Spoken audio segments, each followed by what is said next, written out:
তো Mendelian deviation series চলছিল আমাদের চ্যানেলে।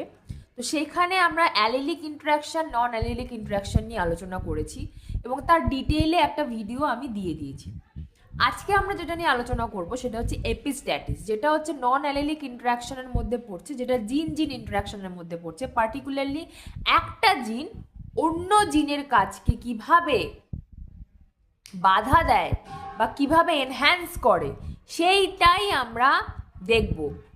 আজকের কাজটা হচ্ছে এপিস্ট্যাটিস, যে কিনা কি করবে, একটা জিন অন্য জিনের একটা জিনের কিছু স্পেসিফিক অ্যালিল অন্য জিনের কিছু স্পেসিফিক অ্যালিলের কাজকে বাধা দেবে এবং সেই বাধা দেওয়ার নামই হচ্ছে এপিস্ট্যাটিস।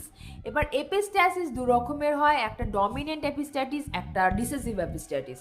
ডমিনেন্ট অবস্থায় যখন একটা অ্যালিল প্রেজেন্ট থাকে এবং সেটা যখন অন্য অ্যালিলের কাজকে বাধা দেয় তখন সেটা ডমিনেন্ট। আর রিসেসিভ হোমোজাইগাস কন্ডিশনে যখন প্রেজেন্ট থাকে, যখন দুটো ছোট হাতের লেটার প্রেজেন্ট থাকে, একসাথে প্রেজেন্ট থাকে, তখন হচ্ছে সারা ডমিনেন্টের কাজকেও বাধা দিয়ে দেয়, তখন হচ্ছে সেটা হচ্ছে রিসেসিভ এপিস্ট্যাটিস। এবং এই ব্যাপারে পুরো ডিটেল ভিডিও আমি আমার চ্যানেলে দিয়ে রেখেছি, তোমরা চাইলেই দেখতে পারো।